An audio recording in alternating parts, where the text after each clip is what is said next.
Hi everyone and welcome to my channel. My name is Kendall and I am so excited to finally be on YouTube and build community with you all. So if you're watching this video today, I'm assuming it's because you want to go to grad school. You are ready to level up. Level up, level up, level up, level up. Okay, you know what? Let me calm down. Clearly I'm having too much fun. I'm just so excited to finally be on YouTube. Okay, so we're gonna go ahead and get started. Like I said, my name is Kendall and I am a second year graduate student here at Michigan State University in our Student Affairs Administration program. I'll actually be graduating this upcoming May. So yes, I will be making it out of Lansing after all that happened. Word to T Grizzly. Okay, sorry, I got a little ahead of myself. We're back now, I'm good. So I've had a lot of friends coming to me in the last couple of weeks just asking questions about applying to grad school. And you know, this is about the time where people start looking for graduate programs and what their next move is gonna be after undergrad, or you know, after you've worked professionally for a couple of years, you wanna go back to school. So I wanted to share a few tips with you guys. So I have 5 tips total that I think will be beneficial to anyone applying to grad school. I know I'm in the College of Education, but I feel as though these tips will be applicable to anyone applying. So my first tip is to start early. For me, I started about a year in advance, and I'll tell you exactly why. Grad school is a completely different ballgame than undergrad. There are so many moving parts. There's so much that has to be considered, and you'll want to make sure you're putting your best foot forward because every program has different requirements. So for example, you may take an entrance exam. That could be the GRE, GMAT, LSAT, MCAT, PCAT, all the cats, okay? You want to make sure you have time to prepare for the exam, take the exam, and retake it if you need to. You never know what could happen. You also have your admissions requirements. That could be letters of recommendations. Folks are busy. You want to make sure you give them time to work on your letters. And then on top of that, you may have preview days or interviews that you have to go in for. So like I said, just start preparing early and become very well acquainted with the program requirements. My second tip is to use your resources. Grad school is really expensive, and applying can be even more expensive, but do not spend your hard-earned coin on a school you don't know you're going to get into. That is where your resources come into play. Are you in a research program? Are you working full-time? Are you an undergraduate student? There are waivers for each and every one of you that will help make the application process much more affordable and cost-effective.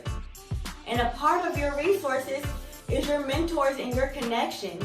You never know who can have a relationship with someone at a school and you're interested in that program. You don't know, and you don't want to leave any options on the table because we are securing the bag in 2019, okay?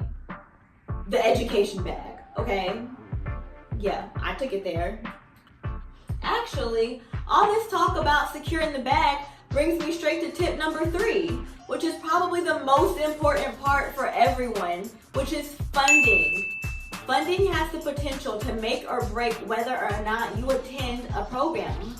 Because like I said, grad school is expensive. And I was always told that you should never come completely out of pocket for a master's degree.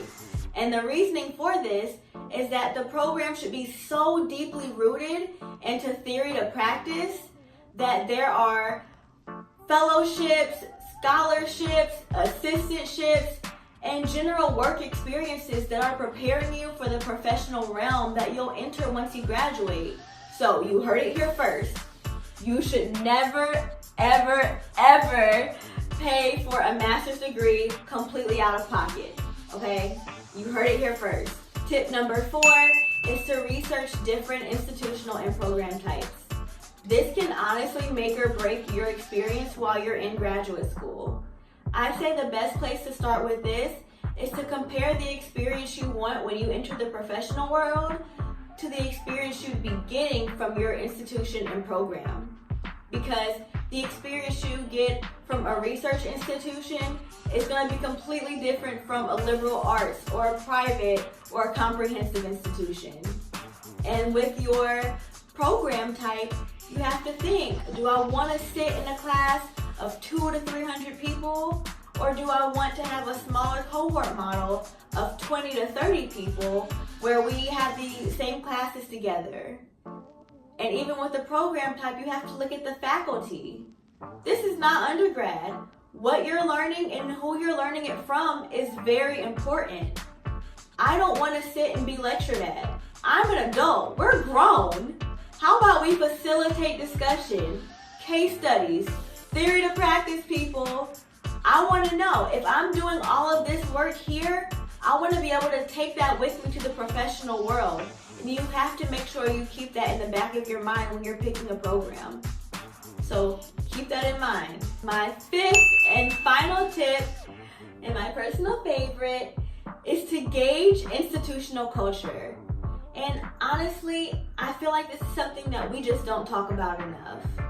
You know, I feel like people get so caught up in rankings, which really don't matter, but that's a conversation for another day. Or they're looking at location, or they're looking at whether it's a PWI, an HSI, or an HBCU, that still won't tell you the culture. Looking online at the website will not tell you what type of culture the campus has. I mean, because if you really think about it, every school looks like the best school in the world on the website, right? Every year they have their biggest incoming freshman class. Every year they're giving more money to community initiatives. Every year they're coming up on a big milestone in their history. And not to discredit anyone, those are all great things. But if every school is doing this, how can you truly gauge the culture? You can't. What I recommend is if they have preview days, try to get there a day early. Spend time on campus and pay attention to the mannerisms and the behavior patterns. Are people friendly? Are students hanging out on campus? Is this a diverse group of students? Can you live your best life here? Will you be able to feel at home on this campus? What can this campus give to you, and will you feel even welcome here? Are there affinity spaces? How's the library? Like, those are little things that you can do to gauge the culture. And of course you can ask about that to the program coordinator, and you can always ask like if there's an interview portion, but I think the best way to see it is to go see it for yourself, especially if you're considering spending 2 or more years at this school. You want to make sure this is somewhere that you can really thrive in the environment. Another way to gauge institutional culture is the demographics. They're way more telling than the average person would think, but pay attention. Compare the demographics of the school to that of the surrounding community. If I see that the surrounding community is 87% black, but the school is 92% white, bruh, I want to talk about it. Like, let's talk about it. Let's unpack this, actually, because that's a red flag. What are their recruitment initiatives, and how are you getting and who are you attracting to come to this school? Because you have all these people of color in the surrounding community, but yet you have 92% of white students enrolled? I am confusion, and I need answers.